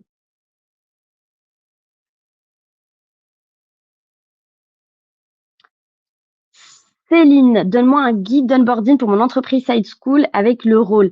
Là, je pense que c'est vraiment trop court pour pouvoir. Tu vois, là, c'est par rapport à l'exemple précédent, c'est hyper généraliste. Et du coup, ça donne quelques éléments peut-être de réponse à la question: «Ah, qu'est-ce qui figure dans un guide d'onboarding?» Mais tu vas pas aller plus loin que ça. Je vous partage Allez, alors je vous partage en fait moi ce que j'ai pu faire et je vais vous dire comment est-ce que j'ai pu aussi donner beaucoup de contexte sans forcément perdre beaucoup de temps. Donc là, vous avez accès à mon prompt à moi. Alors, moi, ce que je lui ai dit, c'est ton rôle. Et en fait, moi, à chaque fois dans mes prompts, j'écris en fait donc la méthode RACE. Je réécris en fait les points qui la constituent pour ne pas oublier et pour que lui aussi comprenne mieux en fait ce que je demande. Dans le rôle, j'ai dit, tu es un expert en gestion de ressources humaines, tu as déjà travaillé sur les onboarding chez Google, Netflix, HubSpot, tout simplement parce que je sais que ces entreprises-là ont poussé l'onboarding des employés à son maximum. Ton action, tu vas créer le guide d'onboarding pour les nouvelles arrivées, tous des stagiaires dans le marketing chez Side School. Le contexte, et là, vous allez voir le contexte, j'ai fait quelque chose d'assez intéressant parce que je voulais pas réécrire tout le contexte de Side School. On a déjà fait plein de choses qui expliquent ce qu'était Side School.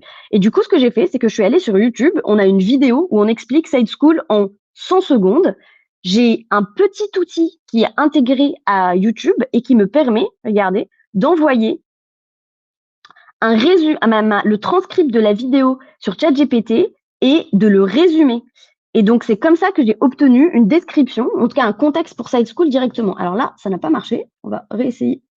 Bim, hop, et on va renvoyer. Voilà. Donc là, il me résume ce que je suis en train de raconter sur Side School dans ma vidéo. Et ce que j'ai tout simplement fait, c'est que j'ai copié-collé ce qu'il me disait sur Side School et je l'ai mis dans mon contexte. Donc c'est ce que vous voyez là. Donc ça, je l'ai pas écrit. J'ai résumé ce que je disais dans une vidéo déjà existante sur Side School. Ce que vous auriez pu aussi faire, c'est si vous avez des fichiers qui existent déjà où la société est décrite, vous avez déjà des éléments de description de votre société, vous auriez pu les lui donner en expliquant simplement dans le contexte, tu te baseras sur le fichier PDF, Word, tout ce que vous voulez comme format que vous lui avez donné. Donc les exemples, moi j'ai repris en disant inspire-toi des onboarding de Google, d'Amazon, HubSpot, Netflix. Et donc voici le guide d'onboarding qu'il m'a sorti pour Side School.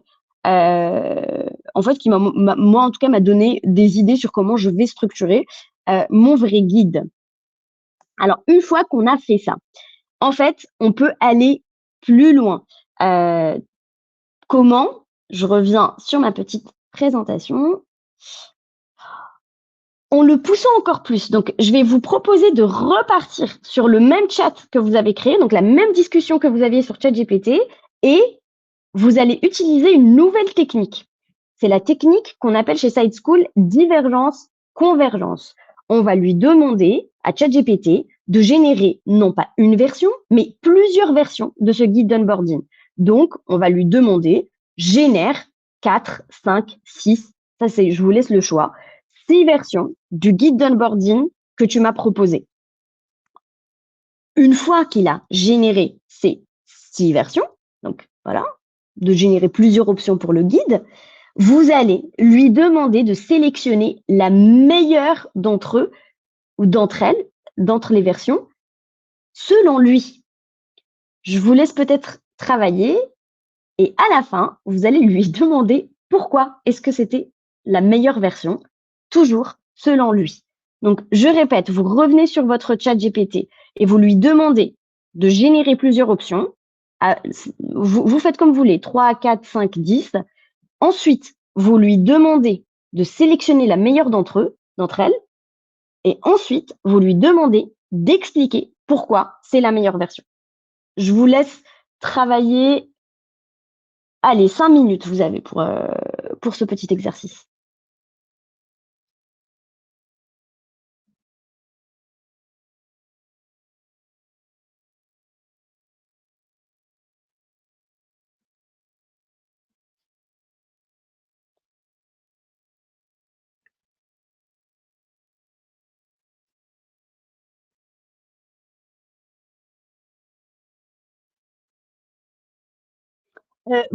Alors, je réponds à la question de Patricia. Est-il possible d'avoir le guide proposé pour Side School? Vous allez voir à la fin de cet atelier, vous allez tout pouvoir télécharger. Vraiment, je vous donne tout. Restez jusqu'à la fin. On a encore quelques minutes ensemble. Vous allez pouvoir télécharger en fait ma présentation.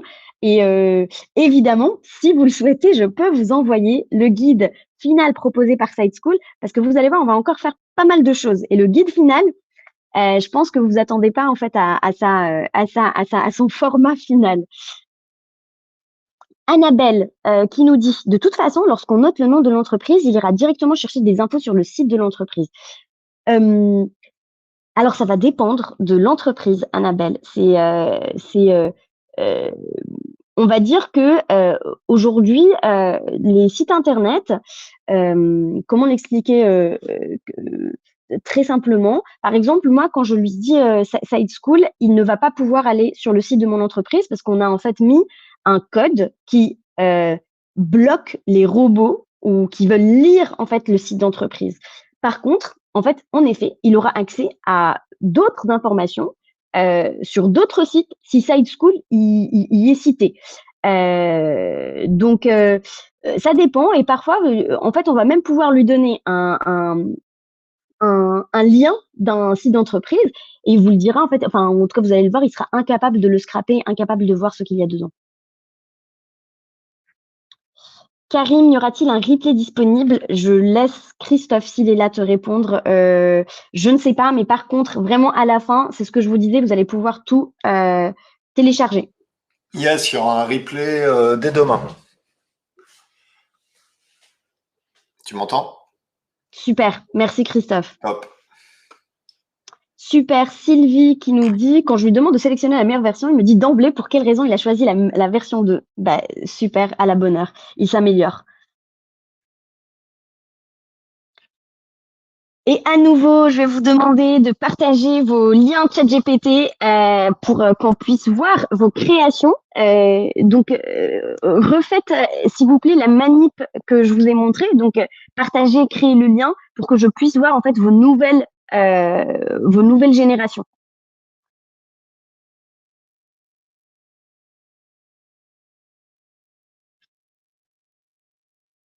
Super, allez, je prends Jessica. Hop là. Alors Jessica, on va regarder déjà dès le début. Rôle, tu es le DRH de mon entreprise, il faut améliorer notre onboarding. Très bien. Action, génère un guide d'onboarding. Enfin, rôle, très bien, avec une petite nuance. Je ne sais pas si vous avez remarqué, moi, je lui donne des précisions sur son métier. Il connaît pas le DRH de ton entreprise. Par contre, il a des informations sur, par exemple, des DRH connus, des gens qui ont fait déjà des choses excellentes dans d'autres entreprises. Et donc, vaut mieux prendre peut-être dans le rôle quelque chose comme le basique, c'est tu es un expert en RH dans les entreprises de 5000 personnes, par exemple. Et plus on lui donnera plutôt des infos très précises sur son métier, mieux il pourra travailler. Action, génère un guide d'onboarding pour des collaborateurs, cadres, consultants en recrutement. Top, l'action. Contexte, mon entreprise s'appelle Blue Maze. Nous sommes un cabinet de recrutement misant sur nos compétences métiers, très pointues, et nous sommes remote first. Pas mal pour le remote first, avec une culture de l'écrit très forte. C'est top. Ok, donc ça, c'était le premier prompt. Et donc là, il te génère plusieurs versions, je regarde. Ah, toi, tu as choisi, génère 2 options différentes. Moi, je te conseille toujours le minimum, c'est 3 pour moi. C'est là où ça devient un peu plus intéressant. Choisis la meilleure des 2. Et là, je serais curieuse. C'est Jessica, je pense, dont je lis le chat. Est-ce que tu es d'accord avec lui? Est-ce que c'était est-ce que c'était vraiment la meilleure version des 2? Je regarde le chat aussi d'Alice en attendant ta réponse, Jessica. Et hop. Rôle, je suis une professionnelle des RH en charge de l'accueil des nouveaux arrivants dans notre entreprise. De même, c'est son rôle à lui, c'est pas notre rôle à nous. Donc, dans le rôle, je le répète, en fait, l'objectif, c'est qu'il comprenne, en fait, ce qui est sous-tendu, en fait, dans le métier ou la tâche qu'on va lui donner. Donc, vraiment, moi, je vous conseille surtout de penser l'expertise que vous allez devoir lui donner. C'est son rôle à lui. Et donc, vraiment dire, Tu es un expert en RH, tu as déjà fait ça, tu es fort en ça. Action, peux-tu m'aider à constituer un guide d'accueil pour les 15 premiers jours de sa prise de fonction? C'est pas mal de préciser en fait le nombre de jours dont on parle en fait dans l'onboarding. Contexte, je travaille dans un hôtel parisien du groupe américain Marriott qui valorise la qualité de l'accueil des clients de l'hôtel au travers du soin donné à ses collaborateurs appelés associés. Top. Ok. Génère 4 versions de ce guide. Guide d'accueil pour les services housekeeping, guide d'accueil pour les managers juniors. Ah, c'est marrant. Là, lui, ce qu'il comprend, comme on a précisé, si vous vous souvenez, dans mon exercice, moi, je lui disais que c'était des stagiaires en marketing. Donc, lui, comme il comprend pas, peut-être, en fait, ou en tout cas, ce qu'il comprend, en fait, dans la génération des différentes versions, c'est regarder. Il va prendre des métiers différents pour l'hôtellerie. Tac. Donc, c'est ce que je lis, non? Donc, le housekeeping. Donc, la version 3, c'est pour le housekeeping. La version 4, c'est pour les managers juniors. Et donc, là, pour éviter ça, il fallait vraiment mettre au début peut-être le métier que tu veux onboarder ou lui dire que les versions que tu lui demandes, c'est pas les décliner par métier, c'est vraiment décliner les versions, en fait, de ce guide d'onboarding. Sélectionne la meilleure version selon toi. La même chose, même question, est-ce que réellement c'était cette bonne version? Top. Allez. Je continue. Allez, restez avec moi. On s'accroche. On va y arriver. On a généré plusieurs options. Moi, vous avez partagé votre chat. On a découvert vos créations ensemble. Et moi, je vais vous montrer ce que il m'a fait. Donc, moi, je lui ai demandé de générer 4 versions différentes de ce guide. Et la première version, il dit, c'est le guide structuré et détaillé. Et en effet, c'était la version la plus structurée et détaillée qui est sortie. Ensuite, il me sort une version que je trouve incroyable. Il me fait une checklist. Il fait une checklist simplifiée. Et donc là, je regarde et je me dis, en fait, ce qu'il me sort, je peux peut-être directement le mettre dans un document Word, créer un PDF et en effet faire que les gens puissent checker durant leur onboarding tout ce qu'il faut faire chez Side School. Il y a un guide narratif. Bon, ok. Il me fait un focus sur les expériences et les interactions. Donc, il crée un guide d'une manière plutôt très différente. Et ensuite, je lui demande de choisir la meilleure version et de m'expliquer pourquoi. Il choisit la première. Il dit qu'elle est claire et structurée et donc qu'il y a une inspiration des meilleures pratiques, il y a un détail et une précision. Très bien. Et il me fait le rappel de la version 1. Et moi, je lui demande, c'est pas dans les exercices, mais moi, je vais lui demander en fait de mélanger cette version avec la version checklist que j'aimais bien. Top. On va passer maintenant à la technique 3, le roasting. Alors, to roast someone, en anglais, c'est quand on grille quelqu'un, c'est quand on va le critiquer de manière assez brutale.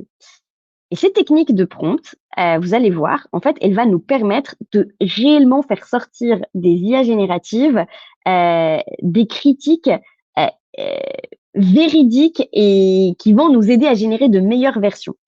Pourquoi est-ce qu'on utilise cette technique?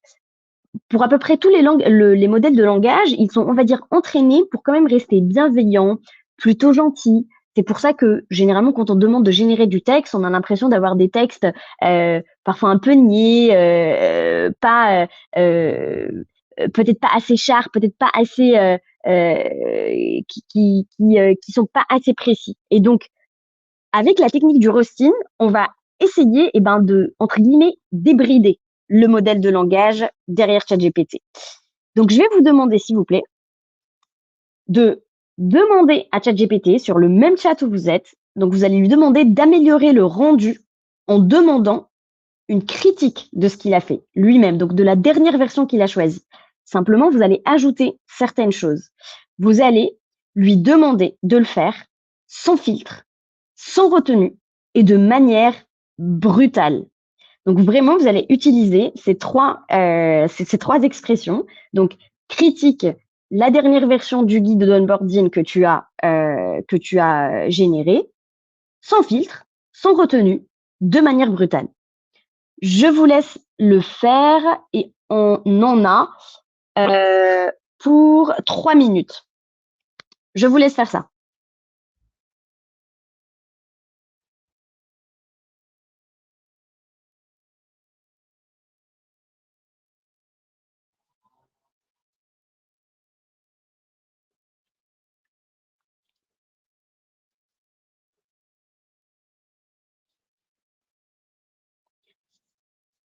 Pour ceux qui ont déjà réussi peut-être à écrire donc la petite phrase, donc critique le guide d'onboarding sans filtre, sans retenue, de manière brutale, je vous laisse lui demander de générer une meilleure version en fait de votre guide par rapport aux critiques qu'il vient de faire.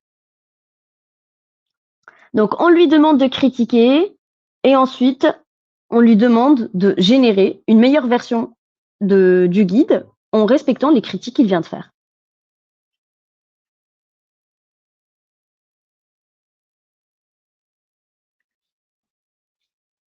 Et comme toujours, si vous avez fini, je vous demande de revenir sur le chat, de générer un nouveau lien et de nous partager votre nouveau lien pour que je puisse, pour qu'on puisse regarder ensemble ce que vous avez pu créer.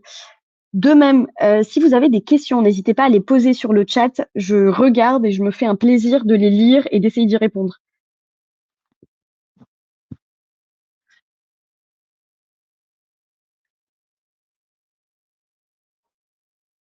Ah, super, je viens de recevoir la version d'Émilie.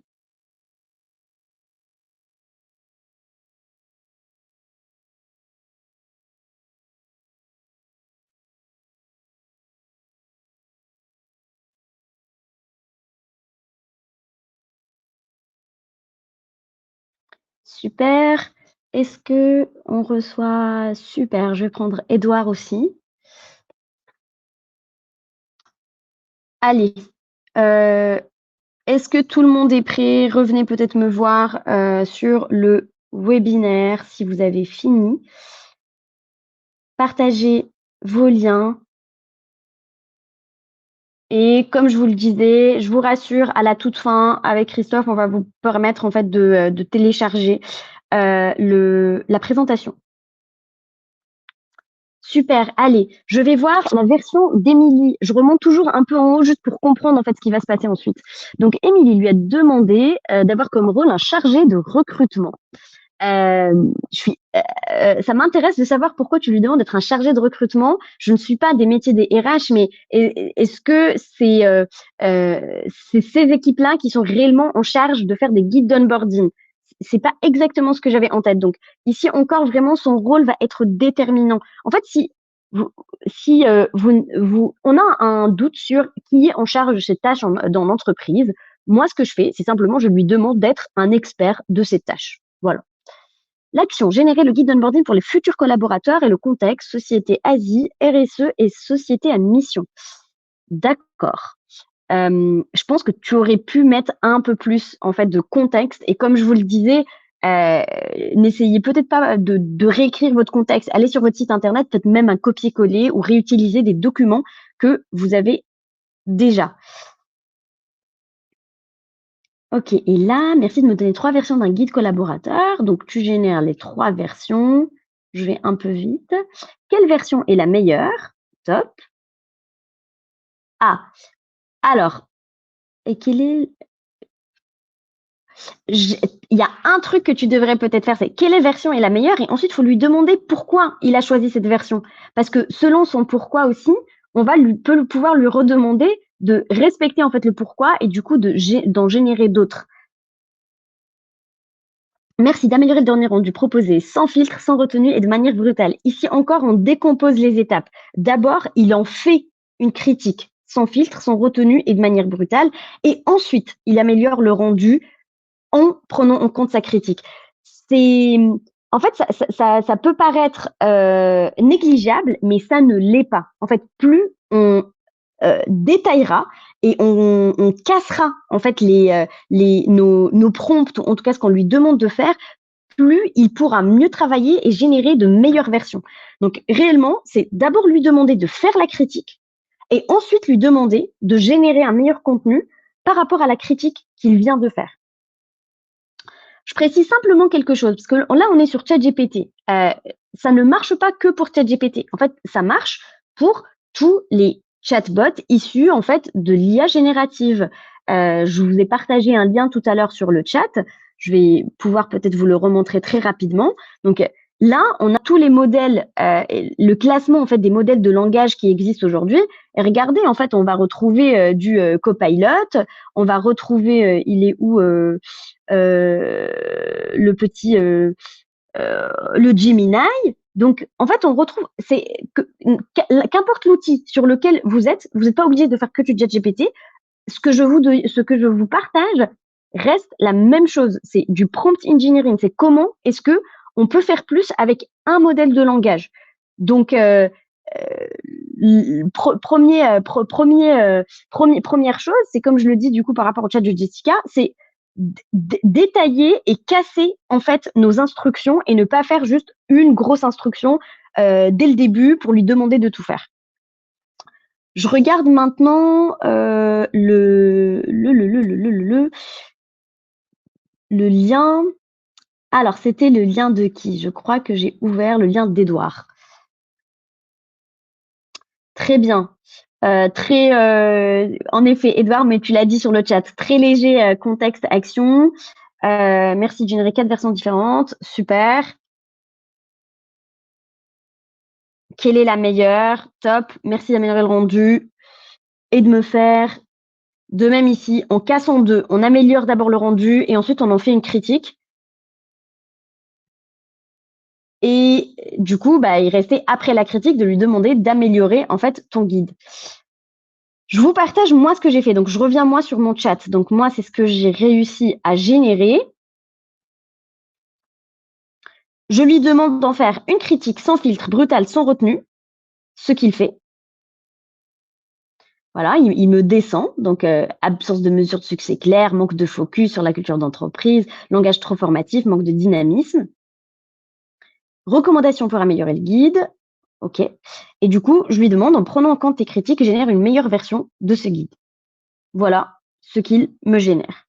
Encore une fois, comme je vous le disais, moi, ce guide, c'était simplement en fait pour avoir, c'était c'était un premier guide. Si j'avais déjà un guide qui avait déjà été fait, je lui aurais filé en fait le fichier de mon guide et je lui aurais demandé de l'améliorer avec, en le critiquant de manière sans filtre, sans retenue, de manière brutale, en générant une nouvelle version.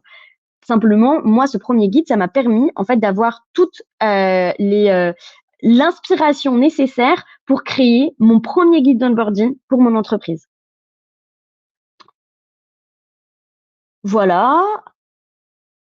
Et on arrive à la fin, mais pas vraiment.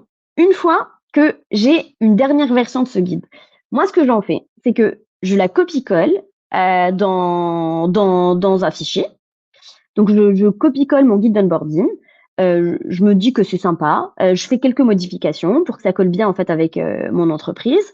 Je télécharge ce guide d'onboarding et là, je vais vous partager quelque chose.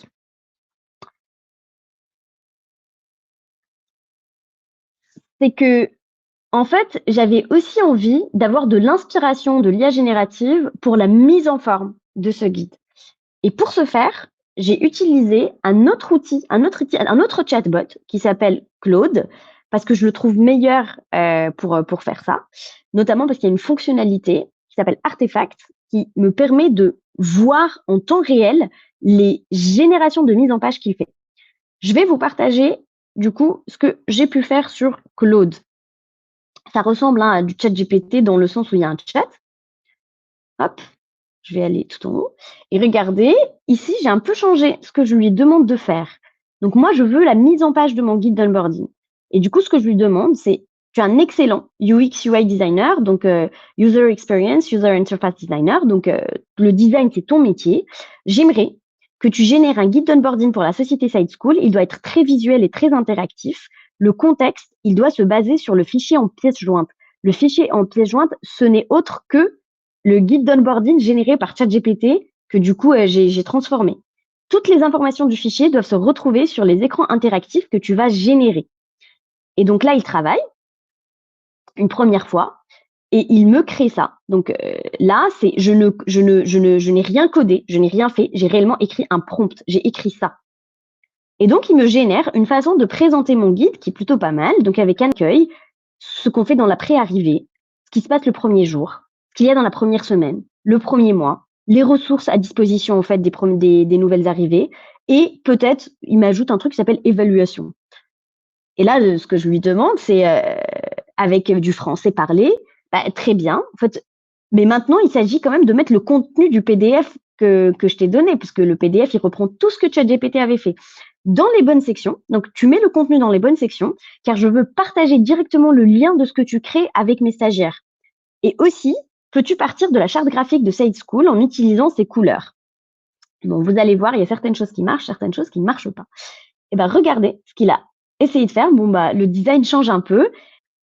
Et donc là, on a un accueil, ensuite une pré-arrivée où il reprend les points qu'on a générés, en fait, qui sont dans notre fichier. Le premier jour, que se passe-t-il? La première semaine, que se passe-t-il? Le premier mois, que se passe-t-il? Les ressources. Et du coup, à ce moment-là, moi, je peux publier en fait ce qu'il a créé. Et donc, ce lien que j'ai créé, il est maintenant disponible pour toutes les personnes avec qui je le partage, y compris du coup mes nouveaux stagiaires. Allez, je vous mets le lien. Oui, entre guillemets, c'est un site internet qu'il a créé, Cécile.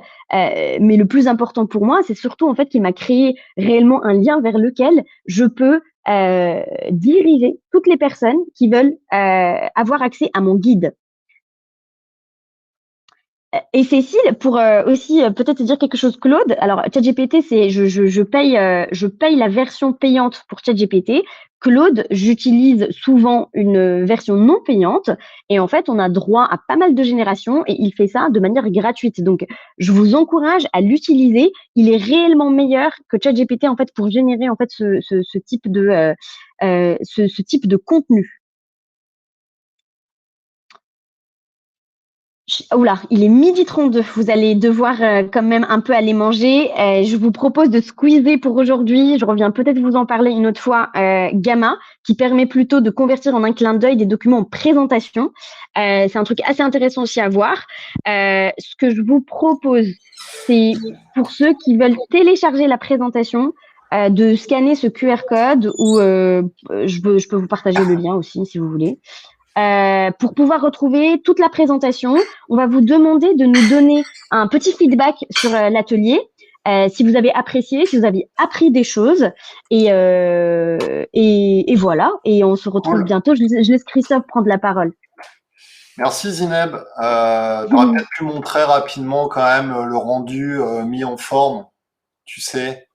Attends, dis-moi. Ouais, juste, je sais pas. Tu penses que je peux vous montrer ce que j'ai fait? Ouais. Je peux vous montrer ce que j'ai fait sur Gamma, même si en fait on pourrait totalement essayer de retravailler. Je me suis dit que j'allais retravailler. Alors je vais vous montrer. Là, c'est sur Gamma. Ce que je suis venue faire, c'est comme sur Claude. En fait, j'ai donné mon fichier PDF et je lui ai demandé de créer une présentation en fait à partir de ce fichier. Et là, ce que vous voyez, tous les textes, toutes les images, toute la mise en forme, il n'y a rien que j'ai fait moi-même. Tout a été généré de manière automatique. Par contre, ce qui est incroyable dans Gamma, c'est aussi que vous pouvez modifier, parce qu'évidemment, en fait, ce n'est pas peut-être la version finale, ce n'est pas exactement ce que vous allez apprécier. Vous pouvez modifier des images en allant dans des banques d'images, en les générant aussi automatiquement. Vous pouvez aussi modifier les textes. Et surtout, vous allez voir, je vais l'essayer avec vous. Je vais importer un thème. Et pour le thème, je vais choisir le thème de notre présentation aujourd'hui. Hop. On va voir ce qu'il va en faire. Et en attendant qu'il travaille, on va l'attendre un peu. Je vous mets notre petit cahier sur le chat pour télécharger la présentation. Alors, regardez. Donc là, vous voyez, en fait, j'ai téléchargé le fichier que j'ai préparé en fait pour notre présentation aujourd'hui. Et donc là, tout seul, il comprend en fait comment ça marche chez Side School, masquer. Allez, sauvegarder et terminer. Ah non, et par contre, il comprend que notre logo, c'est TriPitch, c'est pas notre logo. Je vais supprimer le logo. Je vais sauvegarder et terminer. Et bim, on a notre... Hop. Hop là. Hop là.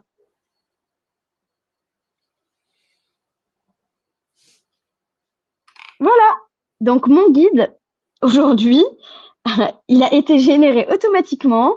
Les couleurs, c'est les couleurs de mon entreprise. Et je peux modifier tous les textes directement sur Gamma et puis partager ma présentation ou mon fichier avec mes nouveaux stagiaires. Top. Ça valait le coup quand même de finir sur cette petite note. Oui. Cool, super, merci Zineb. Avec grand plaisir. Avec grand plaisir. Je vous remets le petit sondage là, hop, dans le chat, si vous voulez le renseigner, pour me dire comment vous avez trouvé ça ce matin. Et puis voilà, avec Zineb, on est en train de réfléchir éventuellement à créer un petit bootcamp pour les RH. Donc on reviendra vers vous, on va vous sonder régulièrement là dans les semaines à venir pour savoir ce que vous souhaiteriez avoir dans ce bootcamp et quelles sont vos priorités aujourd'hui face à l'IA, ce qui va nous permettre de vraiment réfléchir à comment le construire. Donc ça peut être ce type d'exercice de ce matin, ça peut être d'autres choses. Quels sont les cas d'usage que vous avez envie de voir traités pour que nous, on puisse les travailler, les préparer au mieux en amont. Exactement. Et vous allez voir, partager aussi, je me permets juste, Christophe, en fait, nous, on peut beaucoup plus vous aider si on a pas mal d'informations sur vos besoins, les outils que vous utilisez, les outils en fait que vous n'avez pas le droit d'utiliser et aussi, du coup, peut-être vos grandes visions, les grands cas d'usage que vous imaginez. Top. Vas-y, Christophe, excuse-moi. Eh ben, c'est tout. Je vous souhaite bon appétit. Ce webinaire, vous pourrez le retrouver en replay sur MyRHline dès demain. Merci beaucoup. Merci à tous. Et merci, je vois juste... Merci Christophe. C'est bon? Tu voulais ajouter un truc? En fait, j'ai vu, il y a quelqu'un qui dit qu'il n'arrivait pas à accéder, à télécharger à la fin. Bah, écoutez, au pire, on vous envoie... Christophe, tu as les mails de tout le monde. Ouais. On vous envoie le lien par mail et la présentation. Au revoir. Super, merci. Allez, bonne semaine. Au revoir. Au revoir.